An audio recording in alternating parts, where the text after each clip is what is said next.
Support comes from the Missouri Forest Products Association, saluting Earth Day on April 22nd with an ongoing commitment to help offset carbon emissions with sustainable harvesting of Missouri forests. Details at choosewood.com. From the St. Louis Public Radio Newsroom, this is The Gateway. It's Friday, October 30th. I'm Wayne Pratt. A record number of people are casting their ballots before Election Day, but some myths exist, causing voters to question if that vote will actually count. In just a few minutes, we'll have a conversation with St. Louis Public Radio's Kayla Drake on what happens to a vote-by-mail ballot once it's turned in. St. Louis is planning to increase surge testing in one of the areas hit hard by coronavirus. The 63116 zip code includes the Holly Hills, Dutchtown, Bevo, and Tower Grove South neighborhoods. It has roughly 1,200 of the city's more than 8,000 current cases of COVID-19. St. Louis Acting Director of Health Fred Eccles tells 5 on Your Side the city has been anticipating more cases. We expected for there to be an increase during the fall and winter months. We just didn't know how severe the increase would be. The increased surge testing will be at the Affinia Healthcare Clinic on South Broadway starting Election Day. The testing will take place on Tuesdays and Thursdays. Another region of Illinois is dealing with more restrictions to slow the spread of coronavirus. The area of the state that includes Quincy is being put under what Governor J.B. Pritzker calls resurgence mitigations. They include no indoor service in bars and restaurants. Something that has got to change. And these mitigations aim to cut down on those high-risk activities until we bring down the positivity rate in an area once again. The additional restrictions in Quincy, along with Springfield and Lincoln, go into effect Sunday. They come as Republican lawmakers and some Democrats are asking the governor to consider alternatives and provide help to affected businesses. An outspoken advocate for police reform has quit the St. Louis County Board of Police Commissioners. Dr. L.J. Punch tells the Post-Dispatch concerns about the lack of transparency surrounding an effort to boost cooperation between the St. Louis and St. Louis County Police Departments prompted the resignation. The newspaper reported this week that business leaders, including Centene Chief Executive Officer Michael Nydorf, were covering the cost of consultants who were guiding the cooperation. Some elected officials in North City and County, where the departments are working together, say they were not told about the experiment.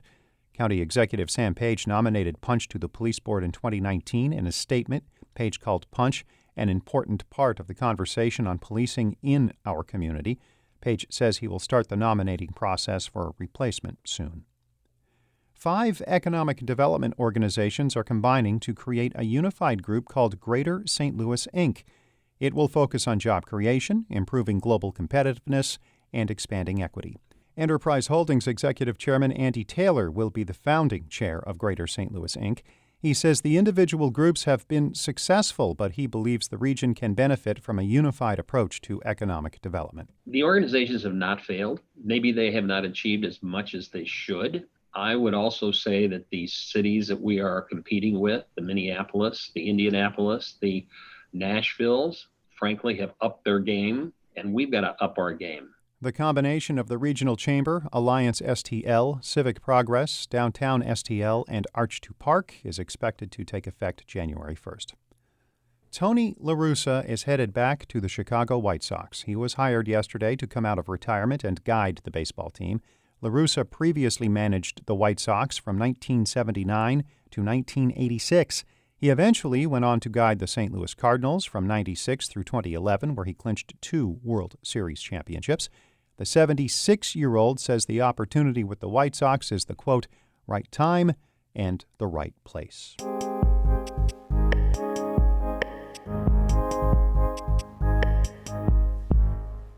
As of Tuesday, more than 620,000 Missouri voters have already cast ballots ahead of Election Day.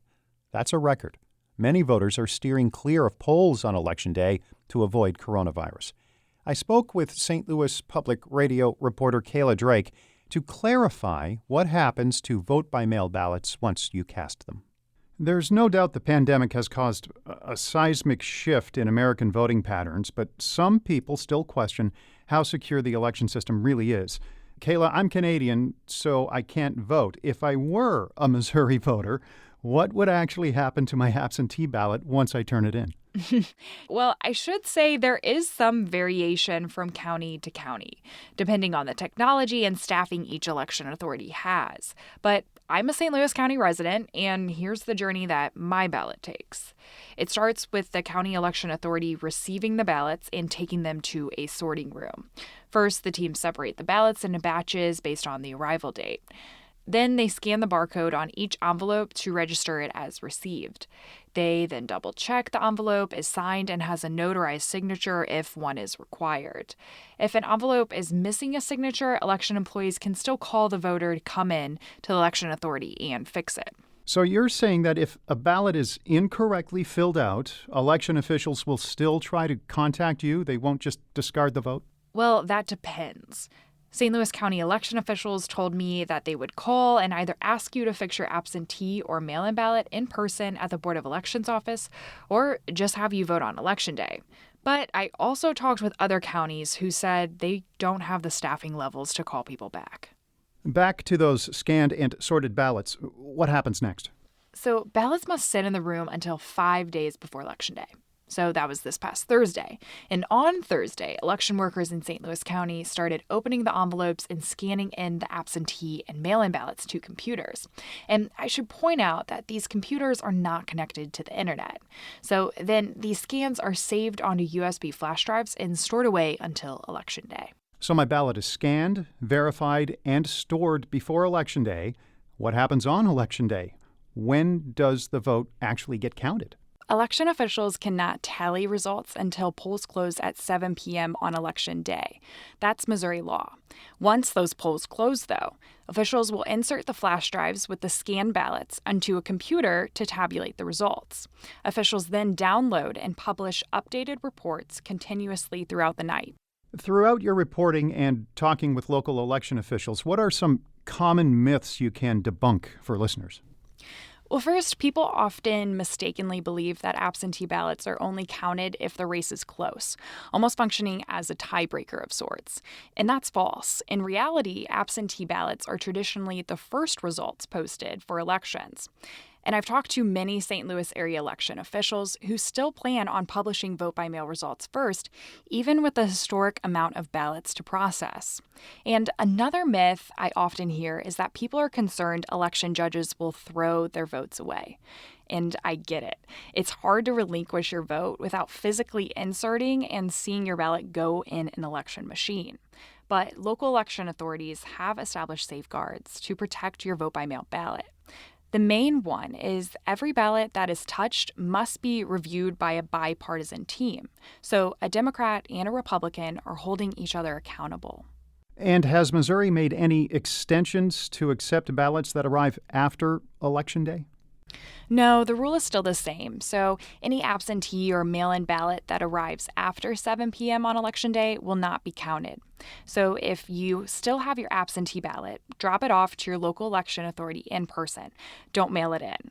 And if you have a mail-in ballot, you cannot drop it off in person, but you can bring it to a polling place on Election Day and surrender it. Then you can vote the old-fashioned way in person. That was a conversation with St. Louis Public Radio's Kayla Drake about vote-by-mail ballots ahead of Election Day. Our Brian Heffernan and Shula Newman edited that report. Shula is also the boss. Her fancy title, Executive Editor of St. Louis Public Radio. Music by Ryan McNeely of Adult Fur. I'm Wayne Pratt. From the St. Louis Public Radio Newsroom, this has been The Gateway. Support comes from the Missouri Forest Products Association, saluting Earth Day on April 22nd with an ongoing commitment to help offset carbon emissions with sustainable harvesting of Missouri forests. Details at choosewood.com.